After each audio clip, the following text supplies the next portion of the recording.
રાજ્યના દુર્ગમ અને અંતરિયાળ વિસ્તારમાં આરોગ્ય સેવાઓને મળશે નવી ગતિ. મુખ્યમંત્રી ભૂપેન્દ્ર પટેલે 51 દ્વિચક્રી યુનિટ હેલ્થ અને 9 મોબાઈલ હેલ્થ યુનિટનું કર્યું લોકાર્પણ. તમામ વાહનો જીપીએસ આધારિત રિયલ ટાઈમ મોનિટરિંગ અને સીએમ ડેશબોર્ડ સાથે રહેશે સંકલિત.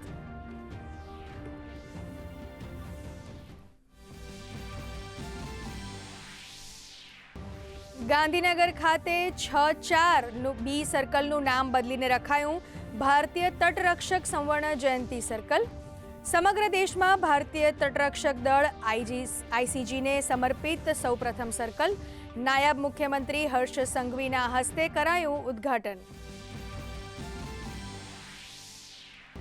નીટ યુજીની પુનઃ પરીક્ષા પહેલા પોલીસ વડા જીએસ મલિકે અધિકારીઓ સાથે યોજી બેઠક. આઈપીએસ મકરંદ ચૌહાણને બનાવાયા નોડલ અધિકારી. 19 થી 21 જૂન સુધી નાઇટ પેટ્રોલિંગ કરવા અપાઈ સૂચના. સોશિયલ મીડિયા પર અફવા કે અન્ય મુદ્દાઓ પર પણ અપાશે ખાસ ધ્યાન.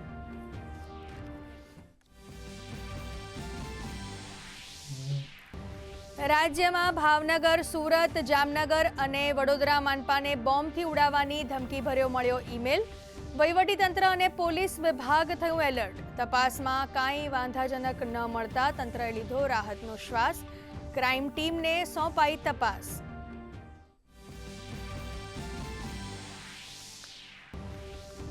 પ્રધાનમંત્રી નરેન્દ્ર મોદીએ G7 આઉટરીચ સત્રમાં ઉઠાવ્યો હોર્મુઝ સ્ટ્રેટમાં સી ફેરર્સની સુરક્ષાનો મુદ્દો. કહ્યું, ભારત કરે છે પશ્ચિમ એશિયામાં શાંતિના પ્રયાસોમાં થયેલી પ્રગતિનું સ્વાગત. તો પ્રધાનમંત્રી આજે જર્મન ચાન્સલર સાથે કરશે બેઠક.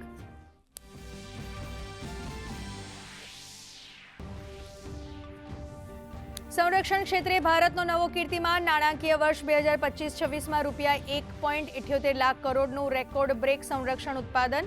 વર્ષ 2013-14ની સરખામણીએ 4 ગણી વૃદ્ધિ. પ્રધાનમંત્રીએ પ્રશંસા કરતા કહ્યું, છેલ્લા દાયકામાં ભારતની સંરક્ષણ ક્ષમતાઓમાં આવ્યો છે નોંધપાત્ર પરિવર્તન. રાજ્યમાં આગામી 2 દિવસ વેસ્ટર્ન ડિસ્ટર્બન્સ સક્રિય થતા વરસાદની આગાહી. આજે ઉત્તર અને દક્ષિણ ગુજરાતમાં વરસાદી માહોલ. અમદાવાદમાં વાદળછાયું વાતાવરણ વચ્ચે મહત્તમ તાપમાન 41 ડિગ્રી રહેવાની સંભાવના વ્યક્ત કરતું હવામાન વિભાગ.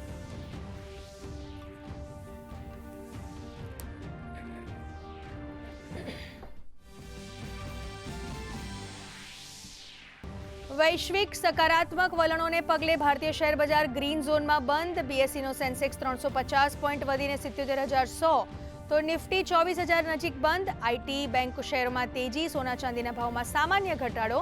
તો ડોલર સામે રૂપિયો 70 પૈસા મજબૂત થઈ 94.54ના સ્તરે. ભારત અફઘાનિસ્તાન વચ્ચે લખનૌમાં બીજી વન ડે મેચ. અફઘાનિસ્તાને ટોસ જીતી પસંદ કરી બોલિંગ. શુભમન ગિલની અડધી સદી. ભારતે 31 ઓવરમાં 2 વિકેટના નુકસાન સાથે ફટકાર્યા 229 રન.